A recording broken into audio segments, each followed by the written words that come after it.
تقریباً 50 کتابچے ہم اس موضوع سے تیار ہو چکا ہے تقریباً. اب وہ 17 نومبر میں ترجمہ ہوگا، پرنٹ ہوگا انشاءاللہ. تو اس بات کی ضرورت ہے کہ ہم کیسے اس چیز کو عام انسانوں تک لے جائیں.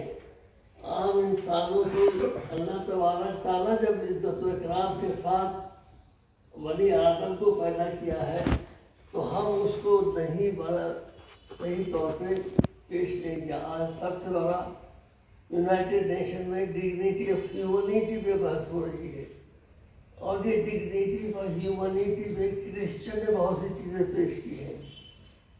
ہم مسلمانوں کی طرف سے کبھی کہیں کچھ باتیں آئی ہیں لیکن بہت باضابطہ انداز سے نہیں آئی ہے.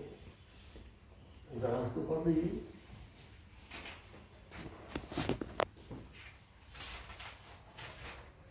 اس میں 4 محور ہیں. پہلا محور ہے اسلامی عقائد اور انسان، جس میں عقیدہ توحید اور انسان، عقیدہ رسالت اور انسان، عقیدہ آخرت اور انسان، اسماء حسنہ اور انسان، حب نبوی اور اس کے تقاضے.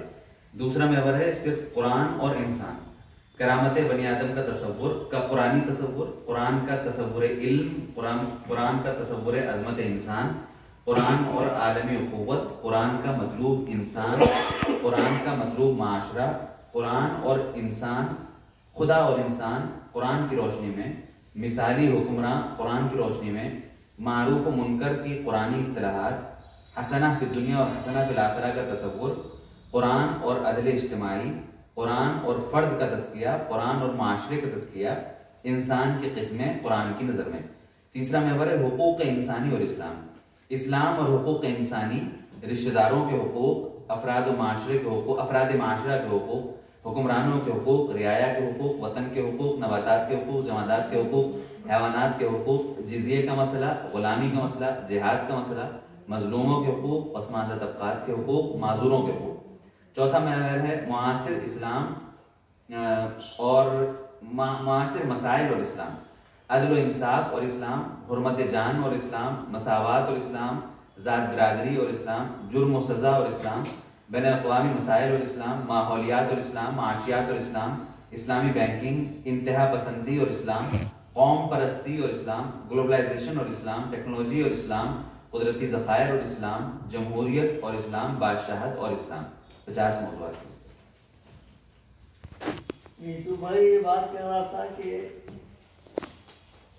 اللہ تبارک تعالیٰ نے بہت کلیئر لفظوں پہ یہ بات کہی، وَلَقَدْ كَرَّمْنَا بَنِي آدَمَ. ہم نے اس کے مختلف پہلوؤں سے حکومتوں کے قائم کرنے کی باتیں کی، اس کی بہت جد و جہد کی، اس میں بے شمار جانیں بھی گئیں، بے شمار کوششیں بھی کی گئی.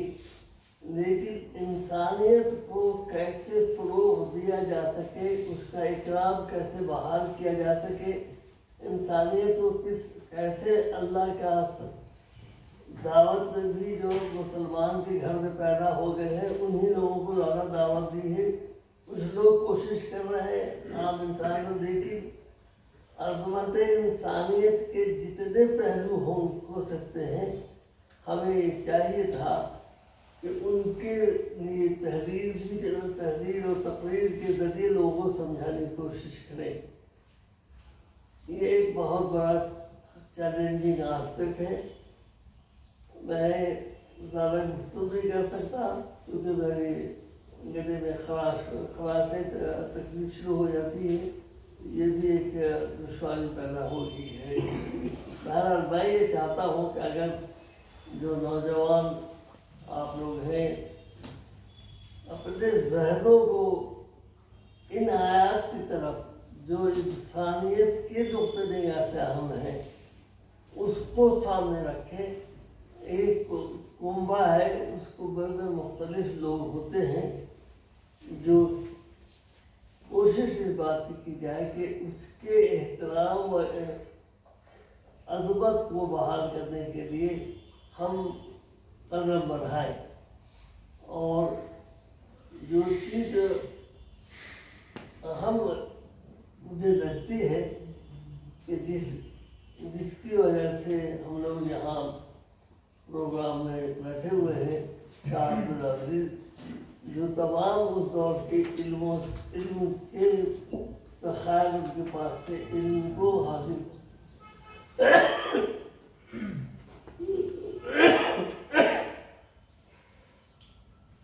تو ضرورت اس بات کی ہے کہ ہم اس بات کی کوشش کریں کہ علم کو جیسے بھی حاصل کرنا ہو کریں، اور جو بھی علم کو ہم حاصل کر سکتے ضرور کریں۔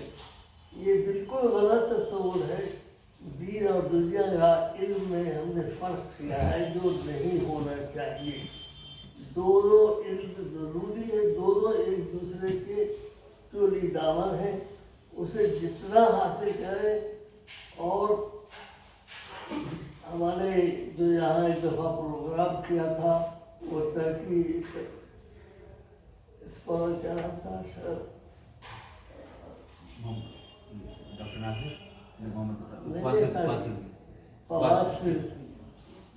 تو فواز فردین میں ان کے جو جرمن استاد تھے، آپ لوگوں سے خاص طور سے طالب علموں سے خاص طور سے میں کہہ رہا ہوں، تو ان سے سوال کیا کہ آپ کتنے گھنٹے پڑھتے ہیں؟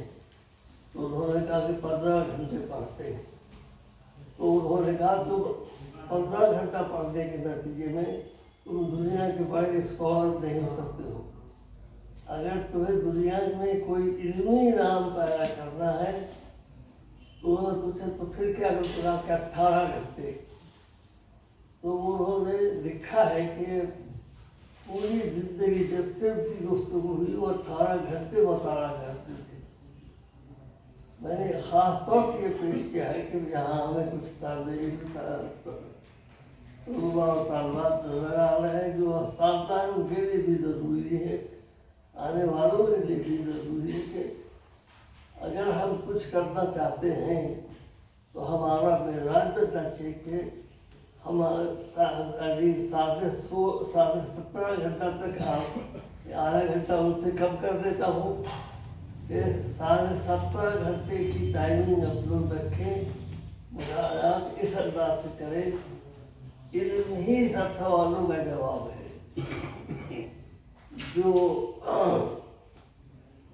جو قوم کو بھی آگے بڑھنا ہے اور بڑھانا ہے، انسانیت کو بچانا ہے، انسانوں کو آگے بڑھانا ہے، تو لازم ہے اس کے لیے کہ وہ 17.5 گھنٹہ پڑھے اور غور کرے، جو بھی ان کی عمر ہے اس لحاظ سے غور و خوض کرتے رہے۔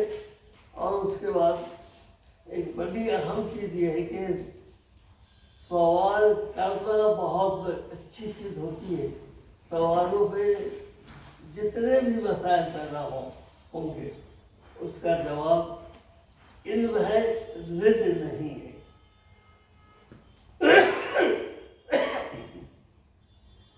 تو ہم لوگ یہ جہاں ضد آتا ہے وہاں علم کی کیفیت کمزور ہے، جس کے نتیجے میں وہ ضد کرنے لگتے۔ ضد کو ہٹائے، علم کو بڑھائے، انشاءاللہ تعالیٰ پوری دنیا کے انسانوں کے لیے ہم نمونہ بن سکتے ہیں۔